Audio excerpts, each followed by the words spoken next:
أما بعد فإن أصدق الحديث كتاب الله وخير الهدي هدي محمد صلى الله عليه وسلم وشر الأمور محدثاتها فإن كل محدثة بدعة وكل بدعة ضلالة.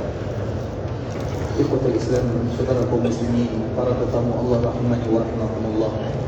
Alhamdulillah, Allah Subhanahu wa taala kembali bagi kemudahan kepada kita bersama untuk bisa berjumpa di dalam masjid Rasulullah sallallahu alaihi wasallam, masjid yang apabila kita berada di dalamnya akan menambah iman dan takwa kepada Allah azza wa jalla. Dan itulah yang disebutkan oleh Allah Subhanahu wa taala dalam Al-Qur'an, la masjidun ussisa 'ala taqwa, masjid Nabawi yang pondasinya adalah iman dan takwa kepada Allah. Karena jika kita merasa iman kita kurang, takwa kita kurang kuat, maka di antara salah satu solusinya adalah keberadaan kita di dalam masjid Rasulullah sallallahu alaihi wasallam yang tujuannya adalah untuk menambah iman kepada Allah dan cinta kepada baginda Rasulullah sallallahu alaihi wasallam. Kemudian salawat dan salam semoga senantiasa tercurahkan ke junjungan alam Nabi kita yang mulia, uswah dan qudwah kita bersama Muhammad bin Abdullah sallallahu alaihi wasallam, yang mana kewajiban kaum muslimin adalah memperbanyak mengucapkan salam dan salawat kepada Rasulullah sallallahu alaihi wasallam. Di antara kewajiban yang tak boleh dilalaikan oleh kaum muslimin bukan bersalawat dan salam kepada Nabi, akan tetapi memperbanyak mengucapkan salam dan salawat kepada baginda Rasulullah sallallahu alaihi wasallam, sesuai dengan firman Allah Subhanahu wa taala, ya ayyuhalladzina amanu sallu, wahai orang-orang yang beriman, perbanyaklah mengucapkan salam dan salawat kepada Rasulullah sallallahu alaihi wasallam. Karena jarak kita dengan Nabi sallallahu alaihi wasallam terkhusus di akhirat ditentukan oleh banyak sedikitnya kita mengucapkan salam dan salawat kepada Rasulullah sallallahu alaihi wasallam. Kalau kita ingin dekat dengan Nabi di akhirat, semua kita ingin dekat dengan Nabi di akhirat. Karena kalau kita dekat dengan Nabi di akhirat, maka tentu akan dimudahkan urusan kita di sana, dimudahkan kita mendapatkan syafaat, dimudahkan kita masuk ke dalam surga. Itu tujuan daripada kita memperbanyak mengucapkan salam dan salawat kepada baginda Rasulullah sallallahu alaihi wasallam. Sehingga dengannya Nabi menyebutkan, inna awlan nasi di yaumal qiyamah, orang yang paling patut, paling berhak terhadap diriku di hari kiamat adalah mereka yang paling banyak mengucapkan salam dan salawat. Kalau ingin dekat dengan Nabi, perbanyaklah mengucapkan salam dan salawat kepada baginda Rasulullah sallallahu alaihi wasallam. Allahumma salli ala Muhammad wa ala ahli baitihi wa ala azwajihi wa dhurriyyatihi kama shallaita ala Ibrahim wa ala ali Ibrahim innaka Hamidum Majid.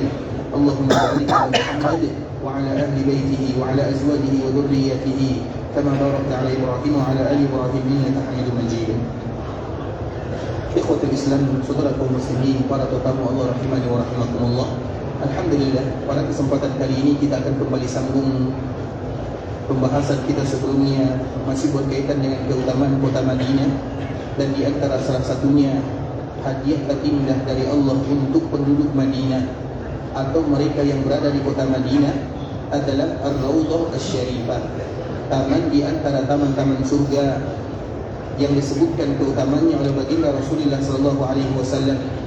Dan di antara salah satu hadis yang menyebutkan tentang masalah ini adalah hadis yang dikeluarkan oleh Imam Bukhari dari sahabat Abu Hurairah radhiyallahu taala anhu. Baginda Rasulullah sallallahu alaihi wasallam menyebutkan, ma baina baiti wa minbari raudhatun min riyadil jannah, di antara rumahku dan mimbarku adalah taman di antara taman-taman surga. Hadis ini tak sampai di sini saja di ikhwatul Islam, karena Nabi sallallahu alaihi wasallam sebutkan setelah hadis ini, wa mimbari ala haudi, dan mimbarku ada di telagaku.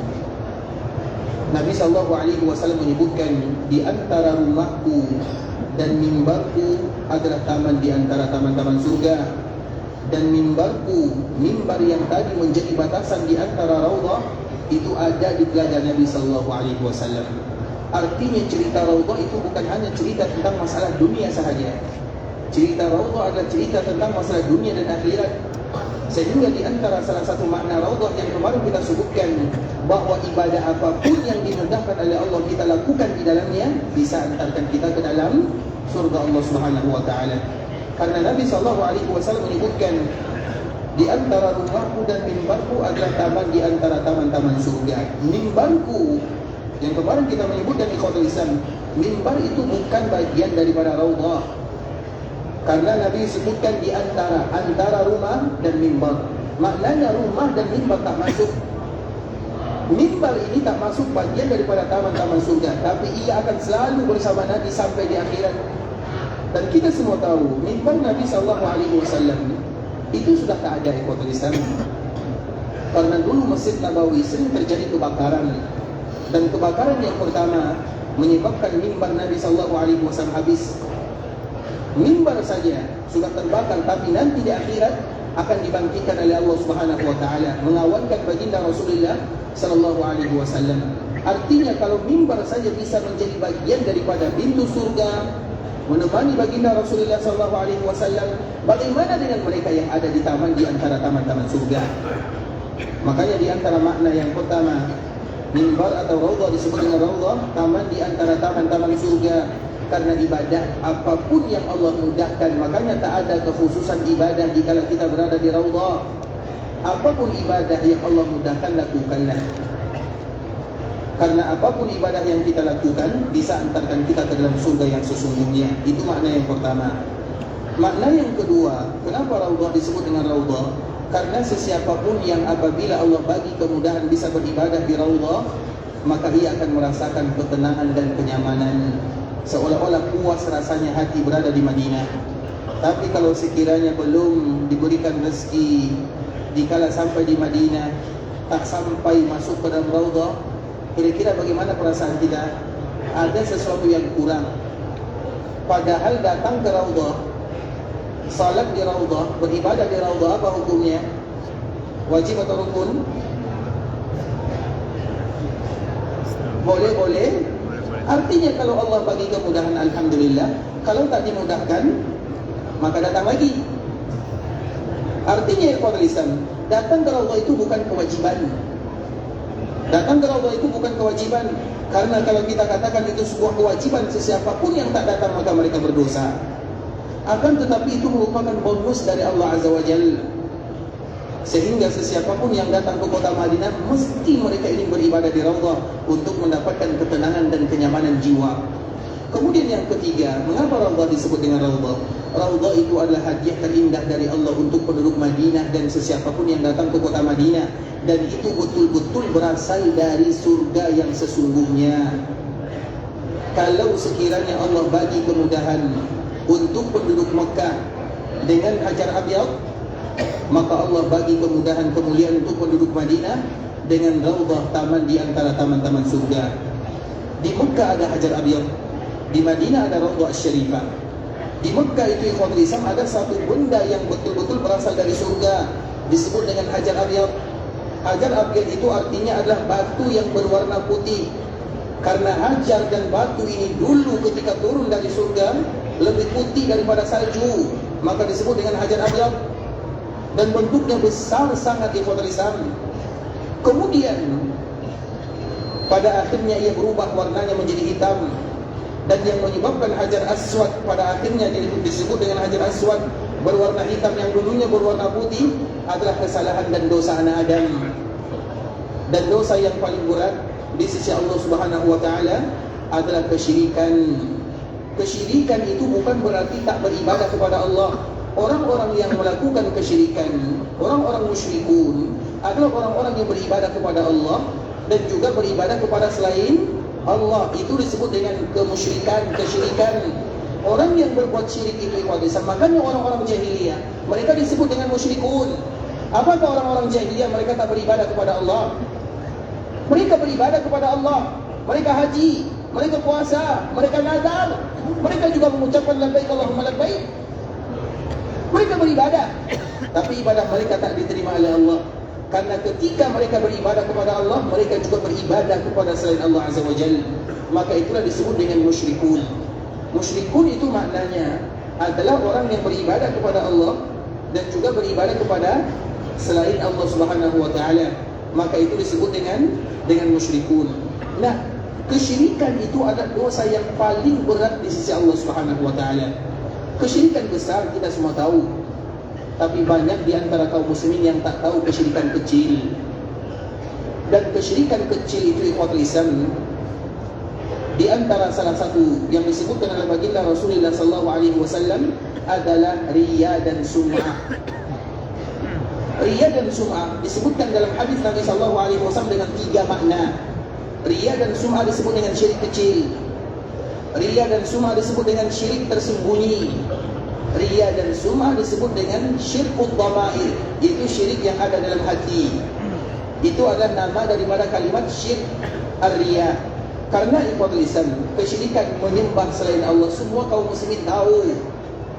Tapi kesyirikan kecil ini jarang di antara kita yang tahu, dan banyak di antara kita yang gagal beribadah kepada Allah Subhanahu wa taala. Makanya di antara salah satu tanda amal ibadah diterima oleh Allah, di antara salah satu tandanya, berusahalah untuk selalu sembunyikan ibadah yang kita buat. Misalnya Allah mudahkan kita tawaf, alhamdulillah. Allah mudahkan kita wukuf, alhamdulillah. Mabit di Muzdalifah, alhamdulillah. Tak usah bagi tahu orang lain, cukup Allah yang tahu, agar kita bisa menyimpan ibadah ini semata-mata hanya untuk Allah Subhanahu wa taala. Karena yang harus kita tahu ikhwatul Islam, di antara yang paling banyak menyebabkan orang masuk neraka itu bukan karena dosa dan maksiat, tapi karena ibadah.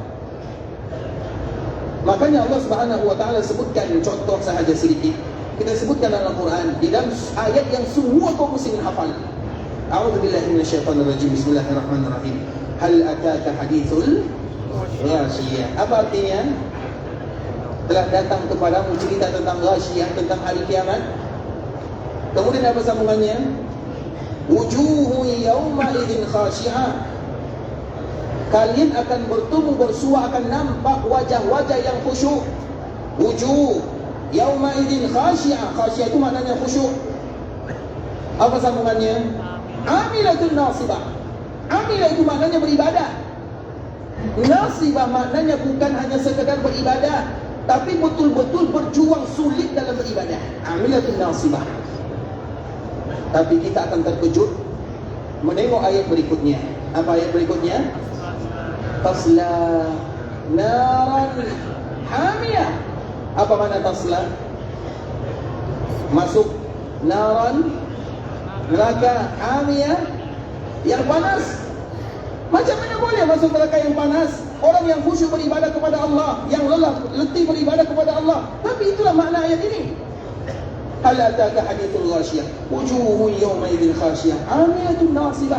Kalian akan nampak orang-orang yang masuk neraka itu orang yang lelah, yang penat, yang khusyuk beribadah kepada Allah Azza wa Jalla.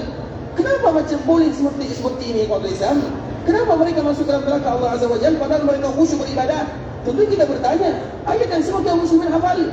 Bahkan Allah tak sebutkan tasla narun hamiyah, tusqa min ainin aniyah. Allah juga sebutkan makanan minuman mereka di neraka. Allah sebutkan semuanya.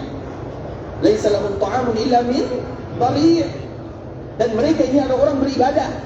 Agar kita tahu, yang banyak, bahkan yang banyak masuk neraka itu adalah orang yang beribadah kepada Allah. Nabi katakan seperti ini agar kita berjaga-jaga. Bukan memberikan rasa takut, bukan, agar kita tak masuk di dalamnya. Lelah beribadah, penat melakukan, penat kita mengeluarkan beribadah, jalan kaki berkilo-kilo, kita keluarkan uang yang tak sedikit, ujung-ujungnya masuk neraka Allah Azza wa Jalla. Kita tak mau. Tapi itulah yang terjadi. Makanya dalam hadis yang dikeluarkan oleh Imam Muslim dari sahabat Abu Hurairah, yang pertama kali masuk neraka itu ada 4 sifat. Yang pertama ikhwatul Islam, yang pertama kali masuk neraka itu awwalu man tusya'al lahu an-nar yaumil qiyamah.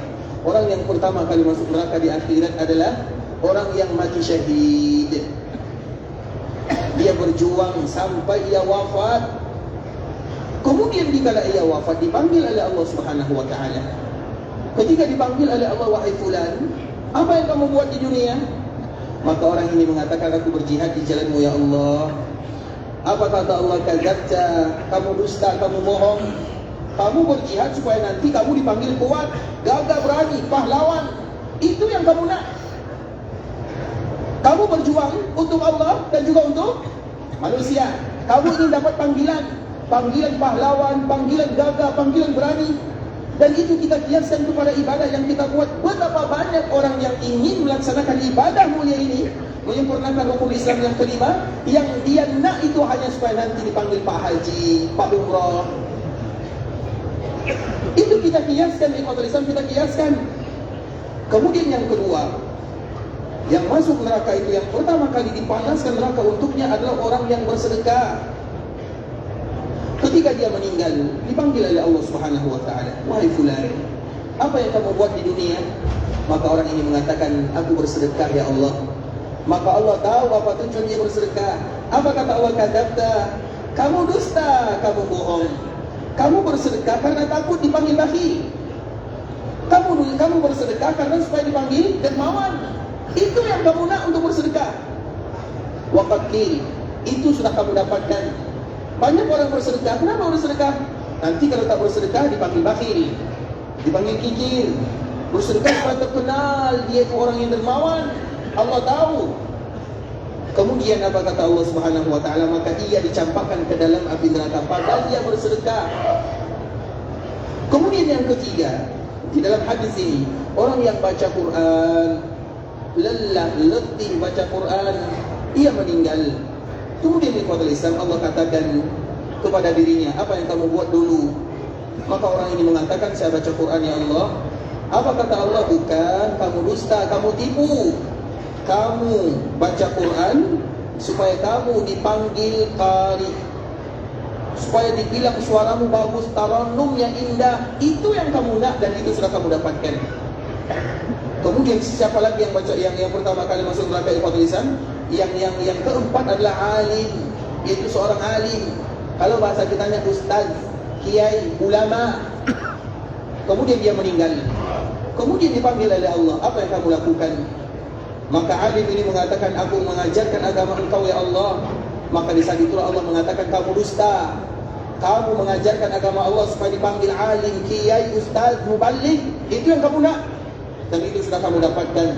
Mereka inilah yang pertama kali dimasukkan ke dalam neraka Allah Subhanahu wa taala. Padahal mereka beribadah. Kemudian tentu kita bertanya, kenapa alasannya? Kenapa ia masuk dalam neraka Allah Azza wa Jalla? Karena di dalam ibadahnya ada untuk manusia. Kita kiaskan kepada semua ibadah yang kita lakukan. Selama ibadah itu ikhwatul Islam ada untuk manusia, maka itu akan menjadi penyebab kita masuk neraka Allah Azza wa Jalla.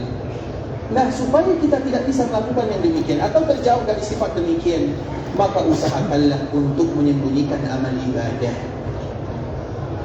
Kita selalu contohkan ikhwatul Islam cucu Nabi Sallallahu Alaihi Wasallam yang bernama Zainal Abidin. Ini contoh yang terbaik sepanjang masa. Beliau ini adalah salah seorang penduduk Madinah, tinggal di Madinah, wafat di Madinah. Karena memang keluarga Nabi, Ahlul Bait, cucu Nabi itu banyak tinggal di Madinah. Kebanyakan mereka tinggal di Madinah.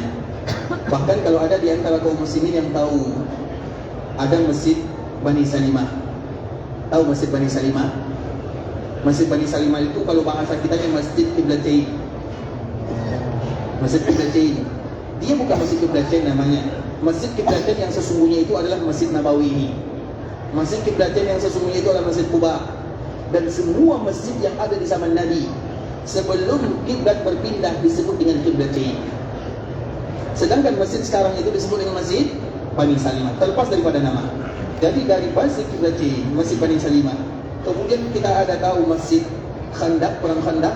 Ya. Nah, antara masjid ini, antara Masjid Bani Salimah dengan Masjid Khandaq ini, itu di sana itu semua kebanyakan itu ada keluarga Nabi Sallallahu Alaihi Wasallam. Karena memang keluarga Nabi itu banyak tinggal di mana banyak keluarga Nabi? Di Madinah. Tak mungkin keluarga Nabi lebih banyak tinggal di luar daripada di Madinah. Karena di sini semuanya. Karena keluarga Nabi itu berasal dari putri-putri Nabi Sallallahu Alaihi Wasallam. Yang pertama Zainab. Zainab itu punya anak dua. Yang pertama Umamah. Yang kedua Ali. Kemudian yang kedua Ruqayyah. Putri Nabi yang kedua Ruqayyah, istrinya Utsman bin Affan. Dia juga punya anak namanya Abdullah. Berarti sudah berapa orang cucu Nabi? 3. Kemudian Ummu Kulsum. Dia suaminya adalah Utsman. Allah belum bagi kemudahan untuk dapat anak. Kemudian yang keempat adalah ibunda Fatimah. Fatimah radhiyallahu taala anha. Darinya lahir Hasan, Husain, Muhsin, Zainab dan Ummu Kulsum. Jadi berapa cucu Nabi? 7 atau 6? 8. Tak menyimak ya. Kan ada tidur, tak boleh tidur. Tapi Ikhwatul Islam ada 8, tapi sebenarnya ada 9. Satu orang keguguran, yaitu dikala Zainab hijrah dari Mekah menuju Madinah. Makanya putri Nabi yang pertama itu namanya Zainab.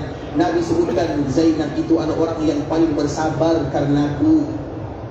Dikala Nabi berdakwah, yang kena ujian bukan hanya Nabi sahaja, putrinya juga kena. Jadi orang-orang Quraisy ketika Nabi hijrah dari Mekah menuju Madinah, mereka nak marah. Tapi nak marah sama siapa? Nabi tak ada lagi. Maka mereka marah kepada putrinya. Kemudian di Ikhwatul Islam, jadi Nabi panggil putrinya Zainab untuk hijrah ke kota Madinah. Nabi sudah berada di Madinah. Nabi utus salah seorang sahabat untuk jemput putrinya. Kemudian dikala Zainab ingin meninggalkan Mekah menuju Madinah, maka orang-orang Quraisy tahu Zainab sedang berada di atas unta dan dia sedang mengandung, sedang hamil cucu Nabi SAW. Kemudian orang-orang Quraisy dikala tahu kalau ia ingin hijrah ke kota Madinah, mereka marah. Wahai Zainab, semua masalah yang ada di Mekah ini gara-gara ayah kamu. Kami bergaduh antara satu dengan yang lainnya, ada masalah kita seperti ini, itu semua ada karena ayah kamu. Jadi mereka luapkan kemarahannya kepada Zainab. Ada di antara sebagian mereka Ikhwatul Islam, Zainab sedang ada di atas onta, kemudian ditusuk ontanya. Kalau onta ditusuk, apa yang terjadi? Yang ada di atasnya jatuh di atas onta. Macam mana rasanya? Kalau dia ingin tahu, nanti coba jatuh. Artinya Ikhwatul Islam sakit, bahaya, patah tulang. Itu yang dia rasakan oleh Zainab putri Nabi. Patah tulangnya, keguguran. Dan itu bukan sesuatu yang ringan ya Ikhwatul Islam. Sehingga hukum asalnya cucu Nabi itu ada 9. Tapi karena yang satu ini keguguran gara-gara orang-orang Quraisy, maka tinggal ada berapa? 8. Siapa yang hafal nama cucu Nabi? Yang tak hafal tak cinta Nabi. Itu saja tandanya. Yang tak hafal tak cinta Nabi.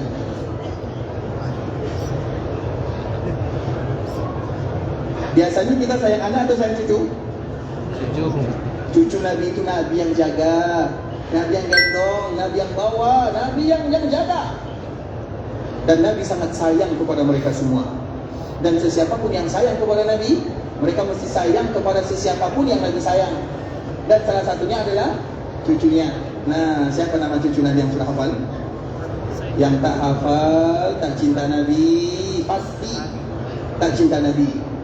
Karena orang yang mencintai Nabi adalah mereka yang mencintai sesiapapun yang dicintai oleh Nabi SAW. Kalau tak tahu sejarahnya, minimal tahu namanya. Anak Nabi, kemudian cucu Nabi, kemudian istri Nabi. Karena 3 ini Ikhwatul Islam, kita selalu berselawat kepadanya. Apa selawat yang terbaik? Allahumma salli ala Muhammadin wa ala ahli baitihi wa ala azwajihi wa dhurriyyatihi. Ada 3. Ahlul bait, istri, anak-anak dan keturunan. Dan muasal keturunan Nabi adalah dari cucu Nabi. Dan cucu Nabi ada 8. Sudah hafal dulu? Nanti cari ya, supaya kita betul-betul mencintai Nabi. Agar kita tahu mencintai Nabi itu tak senang di Ikhwatul Islam. Tidak semua yang mengatakan saya cinta Nabi, dia cinta Nabi. Tidak. Dan salah satu tanda cinta Nabi adalah mereka yang punya sejarah Nabi di rumahnya. Artinya yang tak punya sejarah Nabi di rumah dia, tanda ia tak cinta Nabi, walau ia katakan cinta Nabi 1.000 kali. Karena cinta dengan lisan tak cukup. Misalnya kita cinta kepada istri, kemudian kita tak bagi belanja, padahal tiap hari kita mengatakan saya cinta. Kira-kira apa kata istri?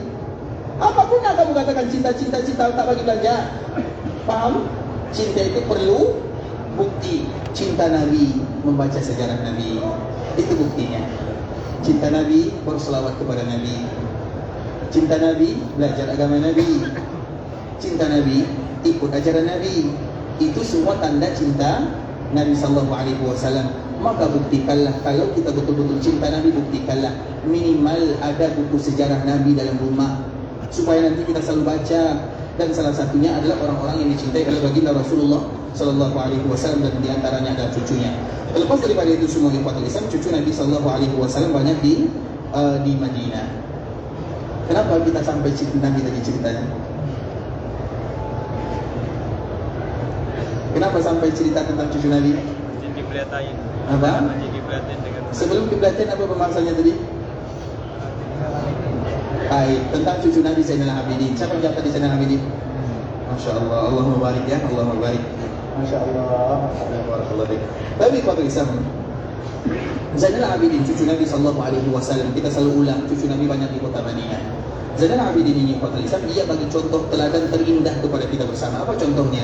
Dia itu selalu bersedekah terhadap penduduk Madinah, tapi ia selalu bersedekah di waktu orang yang tak nampak. Bila orang yang tak nampak? Malam hari sebelum solat subuh. Sebelum solat subuh ia bangun, ia pergi ke rumah-rumah penduduk Madinah, terkhusus mereka-mereka yang fakir, miskin, janda-janda kaum muslimin. Semua penduduk Madinah di zaman Zainal ini, tak ada yang miskin, karena Zainal selalu bagi. Tapi mereka tak tahu siapa yang bagi mereka. Tiba-tiba di subuh hari mereka dapat makanan, ada gandum, ada kurma. Itu yang selalu dia buat dan tak ada yang tahu.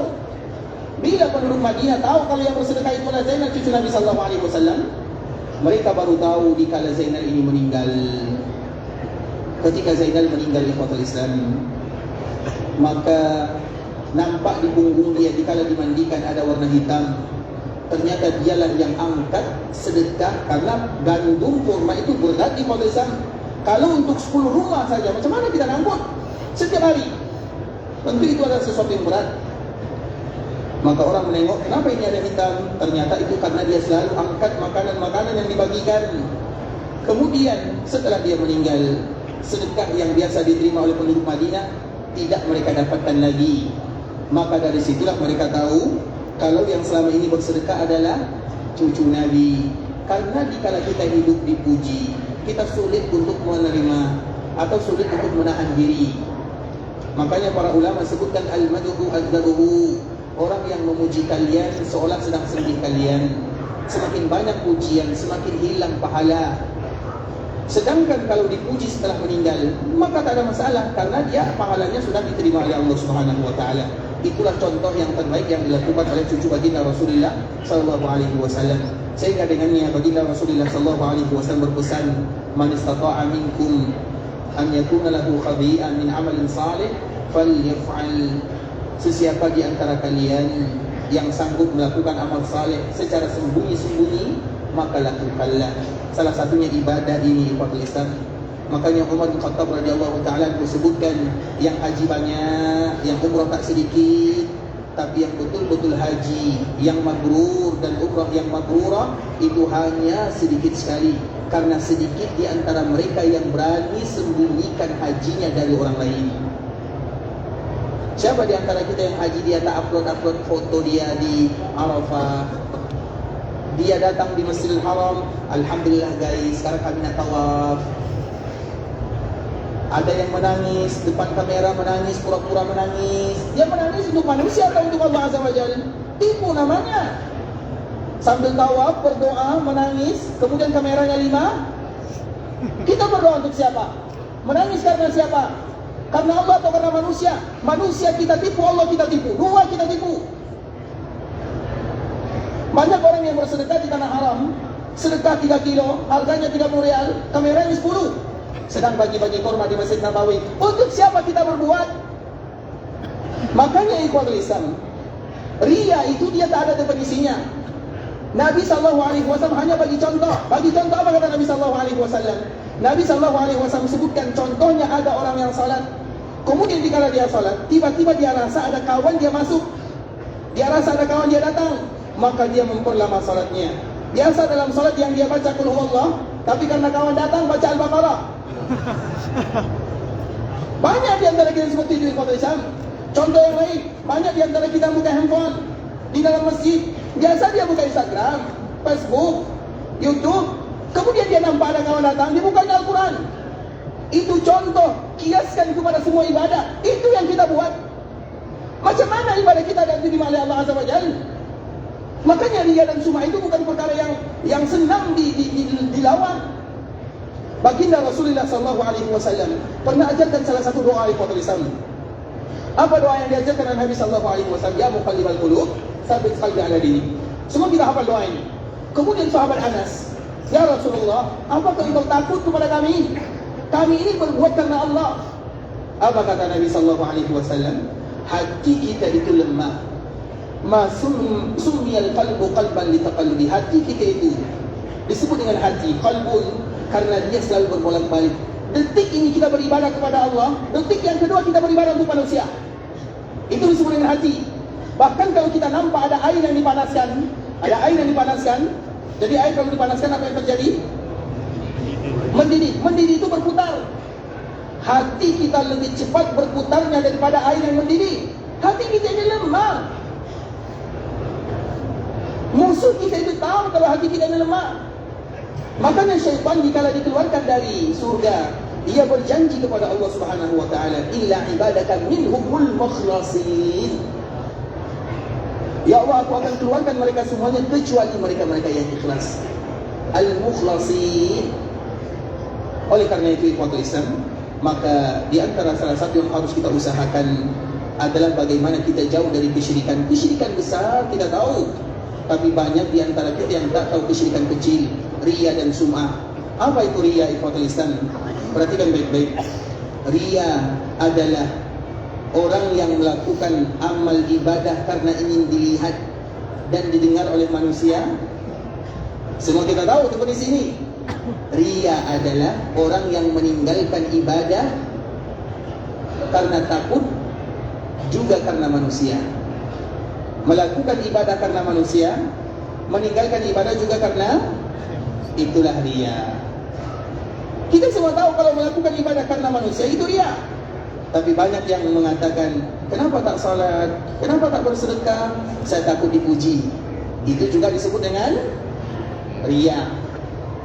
Karena tadi kita menyebutkan salah satu hadis Nabi SAW, 4 orang yang masuk neraka yang pertama kali, yang bersedekah, yang syahid, yang baca Quran, seorang alim. Kemudian pada akhirnya dia tak mau lagi bersedekah, tak mau lagi baca Quran, tak mau lagi jadi ulama, tak mau lagi berjihad di jalan Allah. Apa alasannya? Karena takut dipuji. Takut dipuji karena manusia itu juga disebut dengan riya. Maju kena, mundur kena. Maknanya ikhwatul Islam, jagalah ibadah. Dan di antara salah satunya adalah berusaha sembunyikan apa yang kita lakukan. Tidak usah orang tahu kalau kita sedang baca Quran di dalam Masjid Nabawi. Tidak usah orang tahu kalau kita sedang berdoa di Raudhah. Tidak usah orang tahu kalau kita sedang menangis kepada Allah. Cukup antara kita dengan Allah Subhanahu wa taala, belajar mengadu, curhat, bercerita hanya kepada Allah. Jangan terbiasakan bercerita kepada manusia. Karena di antara salah satu tanda husnul khatimah, di antara tanda orang ingin mendapatkan husnul khatimah adalah mereka yang selalu berusaha sembunyikan amal ibadahnya. Dan semoga Allah bagi kepada kita semua husnul khatimah. Amin amin ya rabbal alamin. Baik kepada Islam, kita kembalikan kepada tajuk pembahasan yang tadi kita sebutkan, bahwa di antara dosa yang paling tidak disukai oleh Allah adalah kesyirikan. Kesyirikan itu bukan berarti tak beribadah kepada Allah.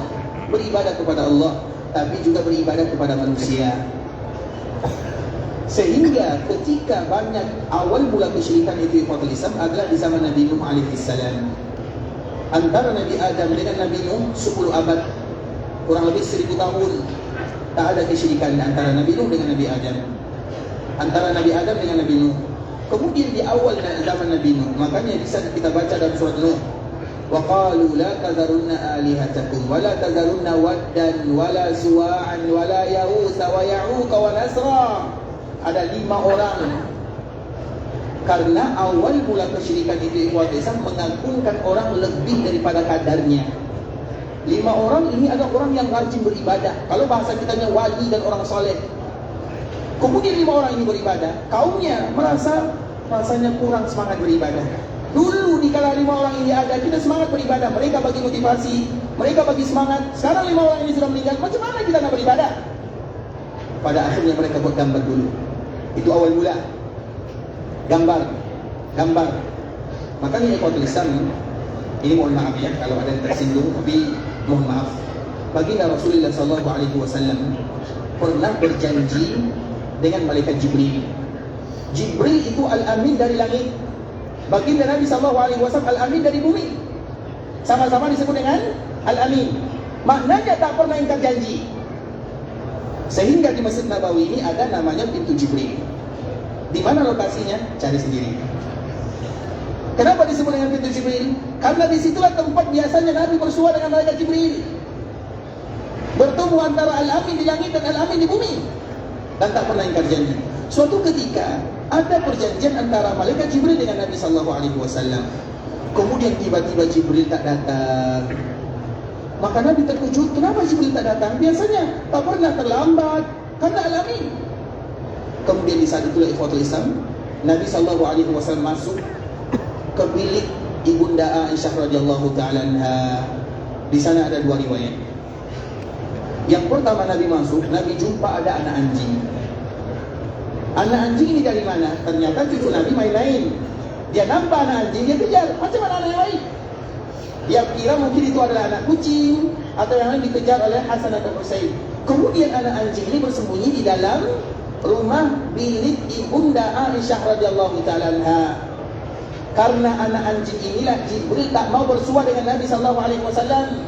Karena Jibril mengatakan kami tak boleh masuk, kami kalangan para malaikat tak boleh masuk di rumah yang ada anjingnya. Rumah yang dipelihara anjing di dalamnya kami tak boleh masuk. Itu riwayat yang pertama.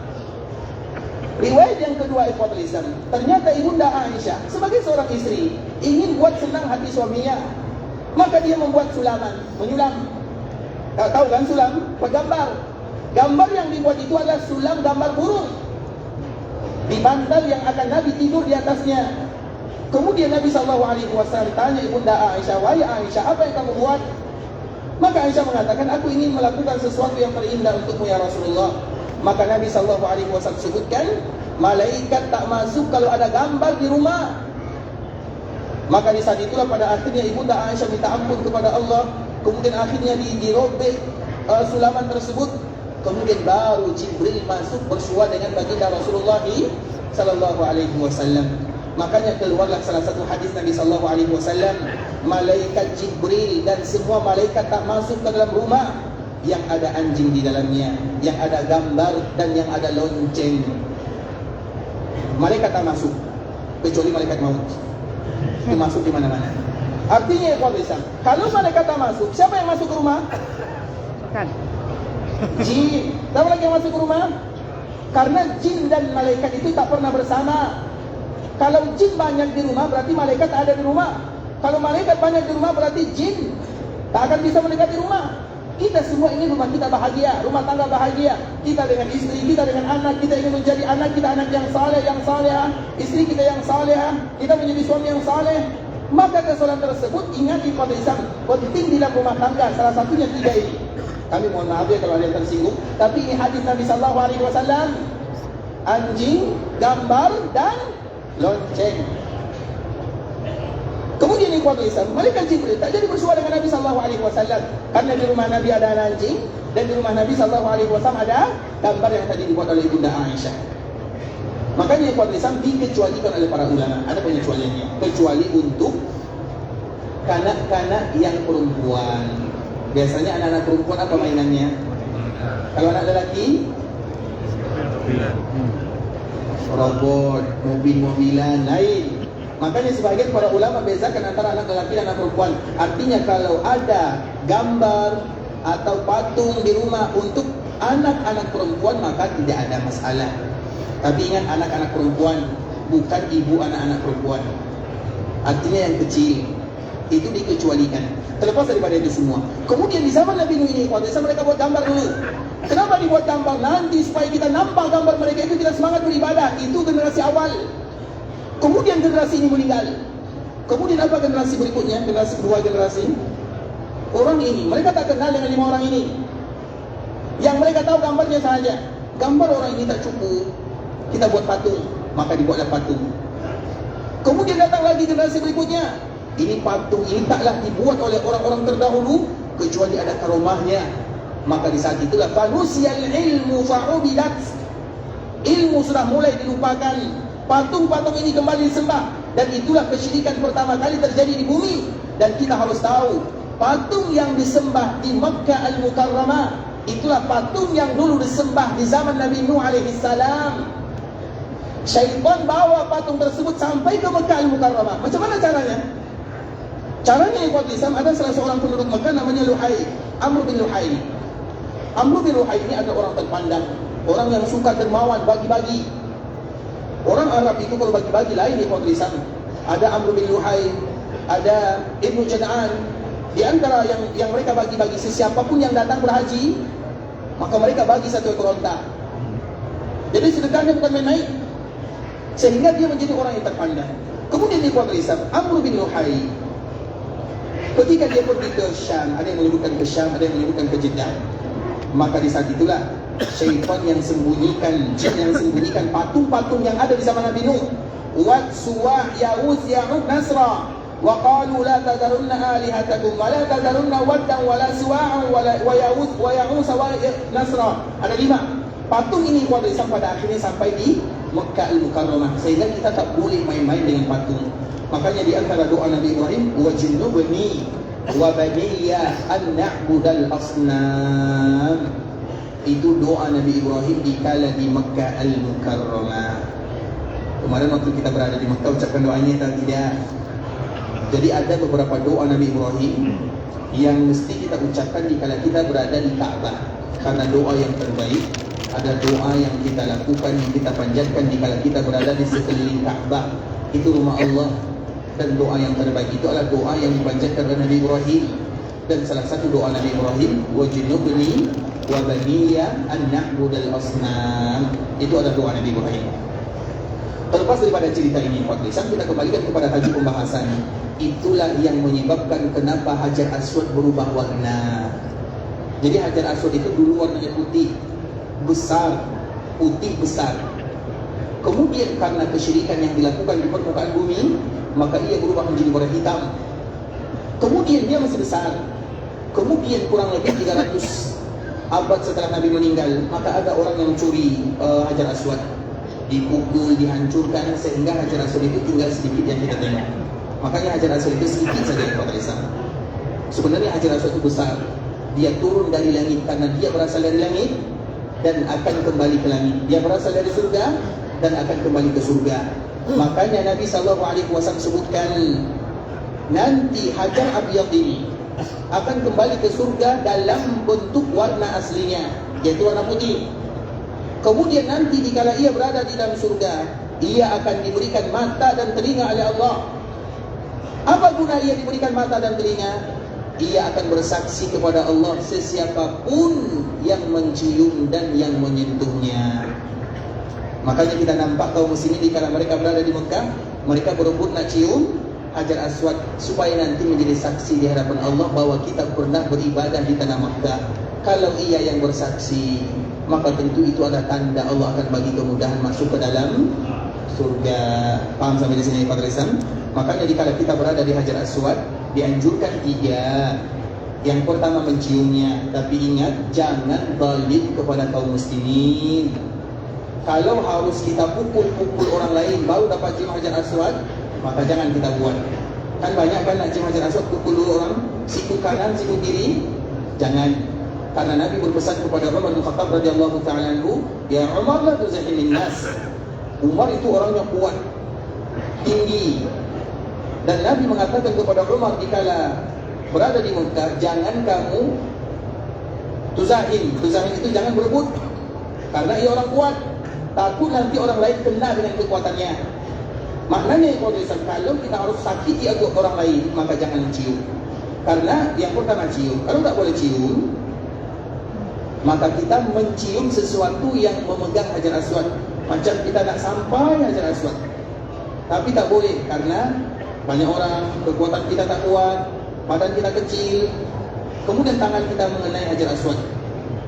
Tapi ingat, pastikan yang kena itu, pegang itu Hajar Aswad, bukan punggung kawan atau kepala kawan.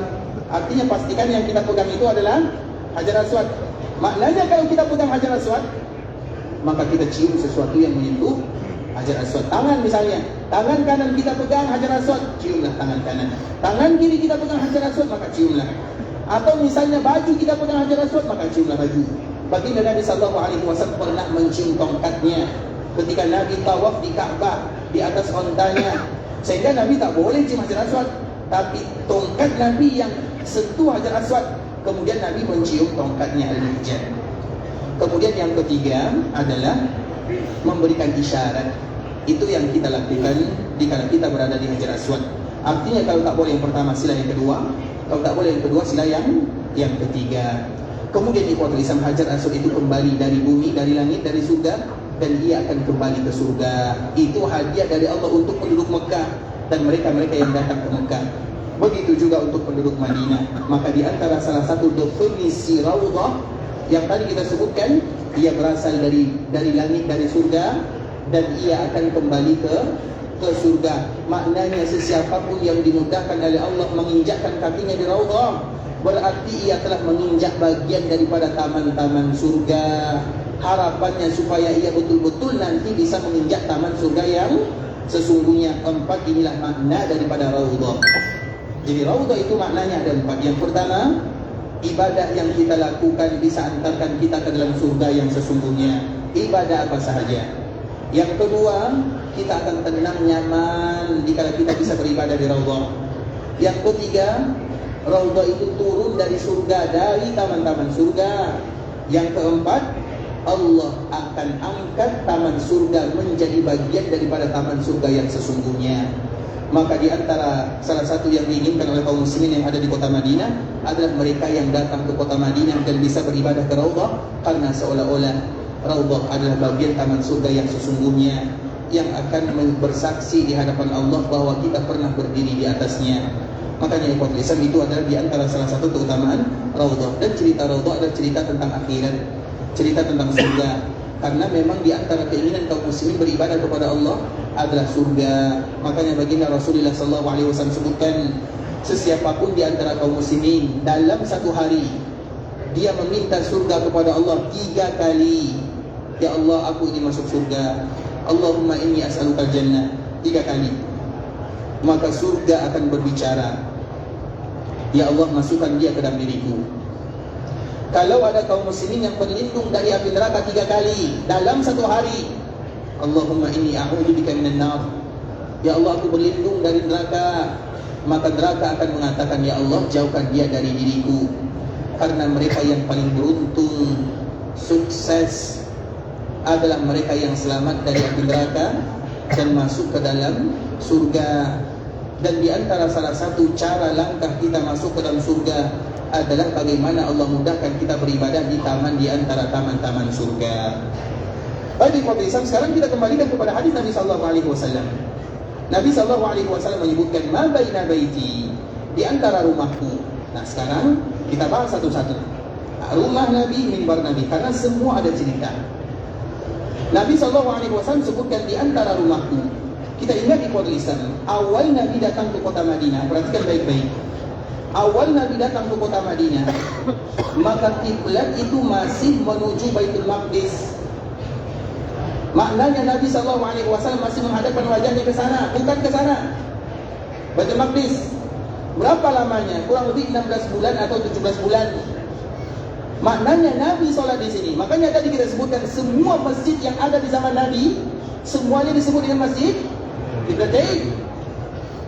Kapan Nabi SAW menghadapkan wajahnya menuju Ka'bah Al-Musharrafah? Setelah 17 atau 16 bulan lamanya Nabi salat di Madinah. Kemudian Nabi SAW selalu berdoa kepada Allah.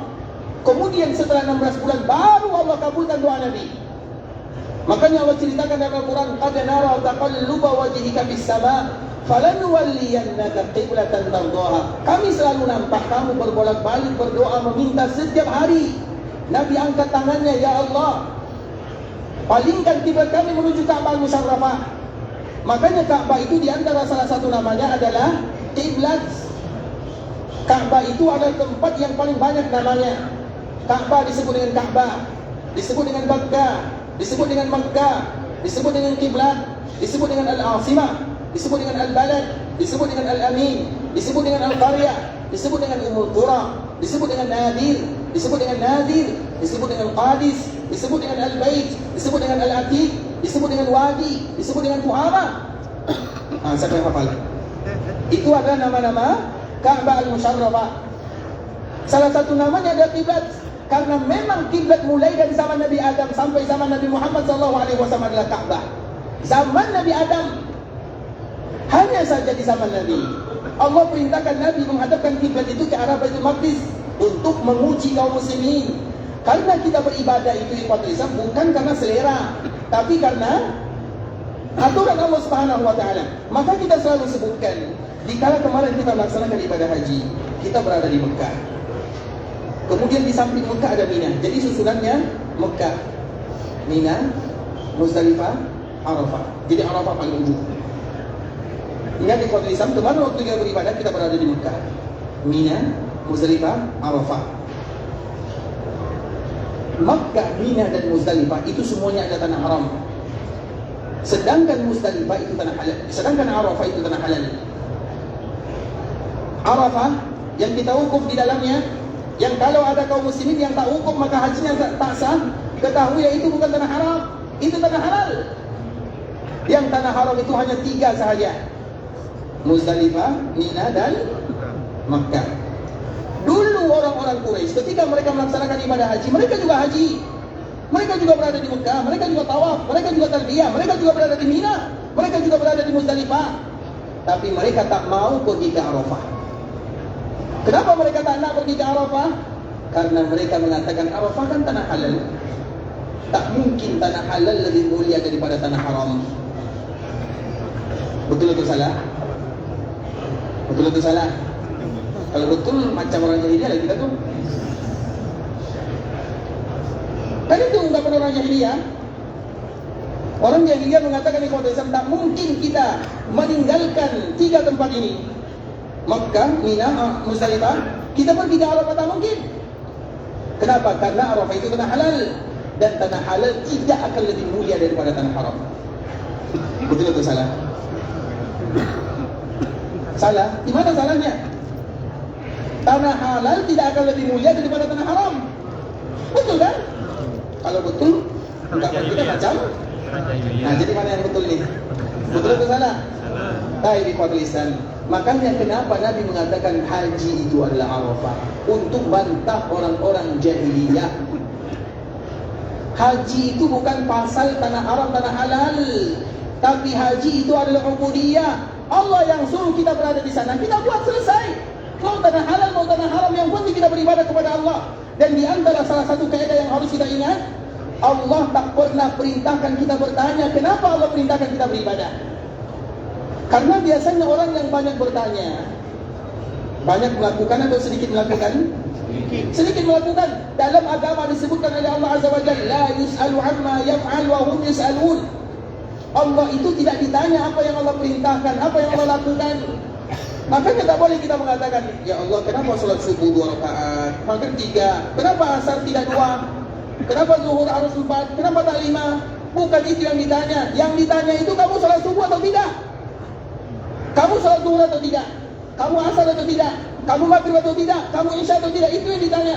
Maka di antara sifat seorang muslim, tak banyak bertanya, tapi banyak Makanya Allah sebutkan ayat yang terindah dalam Al-Quran, yang apabila seorang muslim baca, kafata itu cukup harinya akan dijaga oleh Allah Azza wa Jalla. Ini sifat seorang muslim. Apa sifat seorang muslim? Allah sebutkan dalam 2 ayat akhir surah Al-Baqarah. Wa qalu sami'na, selesai. Kaum muslim itu ikhwan, seorang mukmin sifatnya sami'na wa ata'na. Wahai kaum muslimin, kata Nabi, wukuf di Arafah sampai matahari terbenam, sami'na wa ata'na. Wahai orang-orang yang berhaji, kalian mesti berada di Muzdalifah sampai subuh, sami'na wa ata'na. Wahai kalian orang-orang yang melontar jamarat, jangan kalian lontar kecuali setelah zuhur, sami'na wa ata'na. Itu seorang muslim.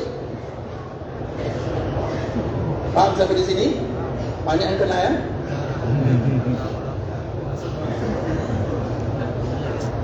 Bukankah sami'na wa ata'na?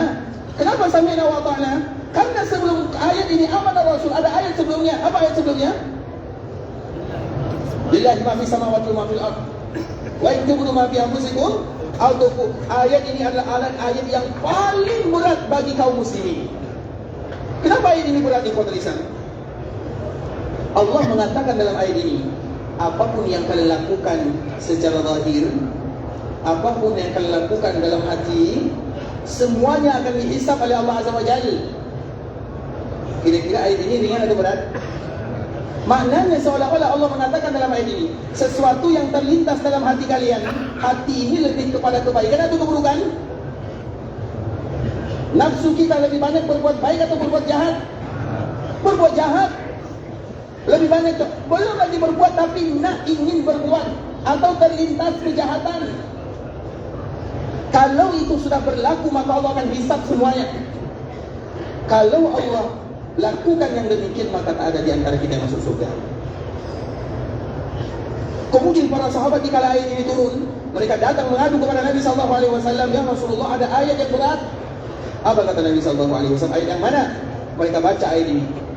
Kemudian apa kata Nabi? Nabi tak bagi jawaban, tapi Nabi marah. Wahai kalian umatku, sahabatku, apakah kalian mau sama dengan orang-orang ahli kitab? Setiap ada ayat turun, mereka mengatakan sulit. Setiap ada perintah, mereka bertanya, kenapa Allah bagi perintah? Jangan kalian sama dengan ahli kitab, tapi katakanlah sami'na wa ata'na. Ketika sahabat mendengarkan kalimat Nabi, maka semua mereka mengatakan sami'na wa ata'na. Baru saja mereka mengatakan sami'na wa ata'na, Allah langsung turunkan amanar Rasul. Wa qalu sami'na wa ata'na ghufrana. Kemudian dikala mereka mengatakan sami'na wa ata'na, baru saja selesai mereka ucapkan kalimat ini, Allah langsung turunkan ayat yang itu merupakan hadiah terindah dari Allah kepada kaum muslimin. La yukallifullahu nafsan. Ayat lillahi ini terhapus karena la yukallifullahu nafsa. Karena kita tak sanggup. Kalau hati kita dihisab oleh Allah, yang baik dan yang buruk, dan hati kita ini lebih kepada keburukan, semua kita masuk neraka. Tapi ayat ini dihapus menjadi mansukh dengan ayat la yukallifullahu nafsan illa wus'aha. Rabbana la tu'akhidna in nasina. Ada orang yang melakukan larangan-larangan ihram karena lupa, karena tak tahu. Kena dam atau tak kena? Tak kena. Karena ia lupa, atau contoh misalnya ia lupa kalau dia sedang memakai pakaian ihram, sedang beribadah, tiba-tiba ia tutup kepalanya, tidur di malam hari, dia tutup kepalanya. Kena dam atau tidak? Rabbana la tu'akhidna. Itu hadiah terindah dari Allah untuk kaum muslimin. Jadi kalau ada yang melakukan larangan-larangan ihram, tidak langsung dia kena dam. Tunggu dulu, kenapa dia buat? Bisa jadi karena dia tak tahu, bisa jadi karena dia lupa. Kalau tak tahu dan lupa, Rabbana la tu'akhidna in nasina. Berarti kalau yang melontar sebelum zawal, sebelum zuhur, karena lupa atau tak tahu? Kalau tak tahu nanti haji lagi. Baik, ikhwan Islam. Rabbana la tu'akhidna in nasina. Itu hadiah dari Allah untuk kaum muslimin. Makanya di antara salah satu sifat umat Nabi SAW tak banyak bertanya. Wa qalu sami'na wa ata'na. Sehingga Allah Subhanahu wa taala sebutkan la yus'alu amma yaf'alu wa hum yus'alun. Allah mau bagi kiblat ke mana terserah Allah Azza wa Jalla. Makanya tadi haji, orang-orang muslimin mereka tak mau haji ke Arafah, tak mau. Karena tak mungkin tanah halal lebih mulia daripada tanah haram. Mereka kiaskan ibadah dengan perasaan. Ibadah itu bukan karena perasaan. Oh ini kan baik, oh ini kan buruk. Yang menentukan baik dan buruk adalah Allah. Contoh misalnya, dikala ada orang yang salat menggunakan kaus kaki atau sepatu, kemudian nanti dia berwudu, dan dia boleh menggunakan salat dengan sepatu atau dengan kaus kaki, boleh, tak ada masalah. Pas lagi berwudu, dia cuci muka, tangan, kepala, pas usap kaki, usap atas atau bawah? Kenapa atas yang kotor, yang bawah atau atas? Bawah. Kenapa ini usap atas? Kenapa usap atas? Karena Nabi yang suruh, selesai. Sami'na. Itulah kaidah dalam agama. InsyaAllah nanti akan kita sambung lagi pembahasan ini kepada Islam. Dan itu juga berlaku kepada masalah kiblat yang tadi, ma baina baiti, antara rumahku. Karena rumah Nabi itu bukan depan masjid, tapi di belakang masjid. Tapi nanti soalan tak dibuka. Kami mohon maaf karena waktu sudah habis. Barakallahu fiikum wa jazakumullahu khairan. Semoga Allah berikan kemudahan kepada kita bersama. Yang benar dari Allah Subhanahu wa taala, yang salah dari diri kami pribadi karena kurangnya ilmu kami, karena kebodohan, karena kejahilan, karena ketidaktahuan kami. Kami mohon maaf kalau ada kata-kata yang salah, kalimat yang kurang tepat, bahasa kurang bagus, kami mohon dimaafkan. Dan kita berharap bermohon meminta kepada Allah, ya Allah ampunkan dosa kami semua, mudahkan urusan kami di dunia, mudahkan urusan kami di akhirat, terima amal ibadah kami, kabulkan doa-doa kami, jadikan haji kami adalah haji yang mabrur, wa sa'yun mashkur, wa dhanbun maghfur. Kalau ada di antara kami yang pulang, pulangkan dalam keadaan sehat walafiat, kembali kepada keluarga, bertemu dengan sanak saudara dalam keadaan dimudahkan oleh Allah untuk kembali lagi datang ke tanah haram Makkah dan Madinah. Berikan kepada kami keberkahan dalam hidup, keberkahan dalam harta, keberkahan dalam keluarga, keberkahan dalam usaha, keberkahan dalam anak dan keturunan. Berikan kepada kami keikhlasan dalam ibadah, istiqamah dalam agama, wafatkan kami dalam keadaan husnul khatimah. Amin amin ya rabbal alamin. Subhanakallahumma wa bihamdika asyhadu an la ilaha illa anta astaghfiruka wa atubu ilaik. Wa sallallahu wa sallam ala nabiyyina wa habibina wa khalilina wa sayyidina Muhammadin wa ala alihi wa sahbihi wa sallam tasliman katsiran. Assalamualaikum warahmatullahi wabarakatuh. Waalaikumsalam.